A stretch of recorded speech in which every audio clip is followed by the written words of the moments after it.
El ensayo de compresión simple. Pero, ¿en qué consiste el ensayo de compresión simple? Bueno, el ensayo de compresión simple consiste en determinar la resistencia o esfuerzo último de un suelo cohesivo a la compresión no confinada mediante la aplicación de una carga axial con control de deformación y utilizando una muestra de suelo inalterada tallada en forma de cilindro, generalmente con una relación de alto y diámetro igual a 2. Aquí podemos ver cómo se coloca la muestra en la máquina de compresión, cómo la fuerza axial es ejercida en la muestra inalterada, o el espécimen también se podría decir, y cómo será ejecutado el procedimiento. Pero antes que todo, ¿cuál es el objetivo del ensayo? El objetivo del ensayo, uno de ellos, es determinar la resistencia a la compresión simple, definir adecuadamente parámetros de resistencia y interpretar debidamente el tipo de falla que sufrió el material conforme a su característica. Tenemos los materiales y equipo a utilizar. Tenemos la máquina de compresión confinada, tenemos el calibrador, tenemos el cronómetro, tenemos la balanza de aproximación de 0.1 gramos y tenemos un deformímetro que es el que nos va a ayudar a medir la distancia o el desplazamiento axial del material, y la muestra de suelo inalterada. Sirve para medir el diámetro y la altura de nuestra muestra inalterada exactamente, más precisa. Compresión inconfinada. La práctica consiste en algo sencillo, es en la aplicación de una carga axial a una probeta de suelo cilíndrico hasta llevarla a la falla. La resistencia a la compresión inconfinada de los suelos que tienen suficiente cohesión para ser sometidos a dichos ensayos. Procedimiento. Utilizaremos la muestra inalterada tratando de reproducir el peso volumétrico que se requiere, buscando que el diámetro de esto sea de 3.3 centímetros y la altura sea 2 a 2.5 veces el diámetro.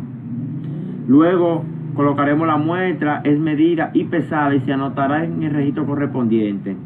Se colocará la muestra en prensa y se colocará la placa de aplicación a carga.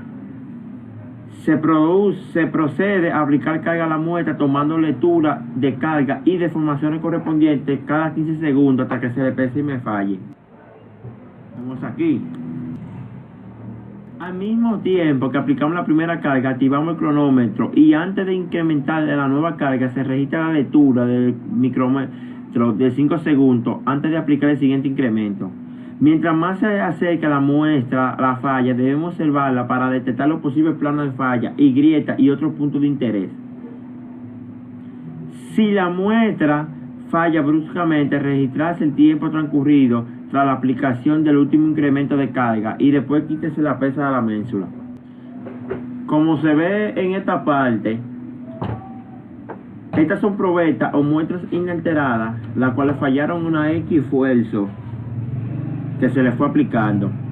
Miren cómo quedaron. Una está más desbaratada que otras y se nota que a una se le aplicó un esfuerzo mayor. Conclusión. El ensayo de compresión simple o no confinada es un ensayo relativamente sencillo que nos permite medir la carga última a la que un suelo sometido a una carga de compresión falla. Sin embargo, es muy importante tener en cuenta las simplificaciones que... Ahora vamos a iniciar con un ejemplo sencillo de cómo calcular la compresión inconfinada y haremos la curva de esfuerzo y deformación con los datos suministrados por el maestro Rogelio Acosta y el video entregado de esto. Iniciamos. Buscaremos los datos aquí. Tendremos diámetro. Insertaremos en el trabajo del cel. Buscaremos la altura. Y así sucesivamente. Bueno, aquí tenemos el ejemplo ya completo que vamos a utilizar del ensayo de compresión simple para hacer los cálculos. Esto será un ejemplo muy sencillo y rápido y lo más general posible. Como les dije anteriormente, los datos fueron tomados del material suministrado por el maestro Rogelio. y los cálculos de compresión confinada, que el video que le entregó. Continuamos. Para iniciar el ejercicio de compresión simple, ya tenemos el desplazamiento en la muestra, la lectura del deformímetro, que fueron 15 lecturas, y la carga en cada lectura. La deformación unitaria la tendremos, se saca con el desplazamiento de la muestra dividido entre la longitud de la muestra original, que es la altura, que son 5 centímetros. Entonces, colocamos igual, tomamos el desplazamiento inicial, lo vamos a dividir, abrimos paréntesis, entre la longitud general, la longitud de la muestra, que son 5 centímetros, pero la multiplicaremos por 10 para llevarla a milímetros. Cerramos paréntesis y ponemos igual. Entonces, bajamos hacia abajo.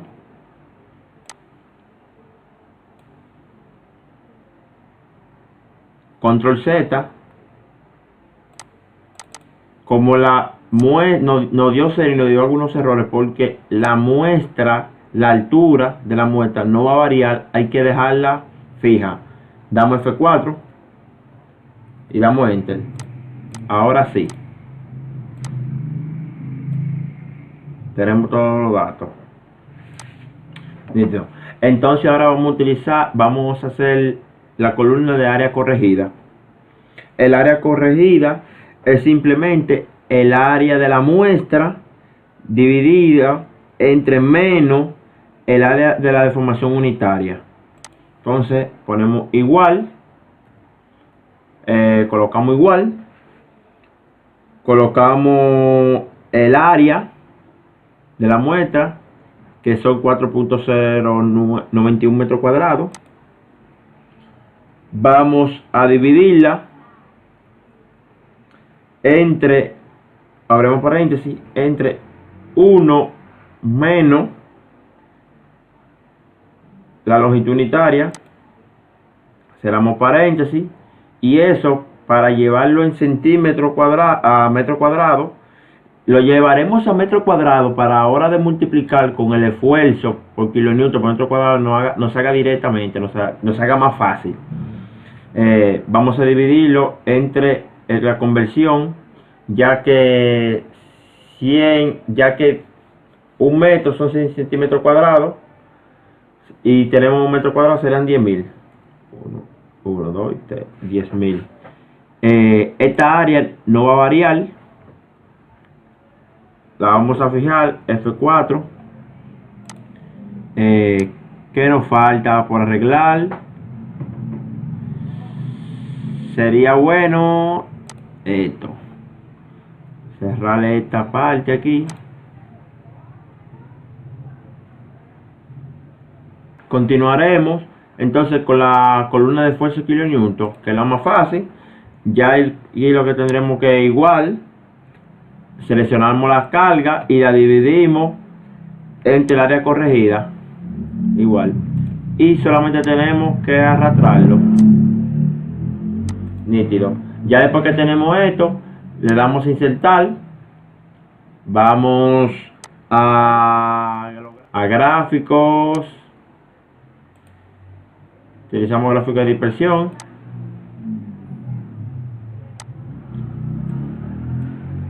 bajamos,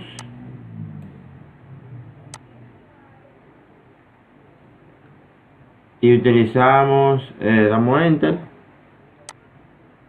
y aquí tenemos las curvas de dispersión, la curva de curva de consideración. Le podemos poner el nombre. Resistencia al corte.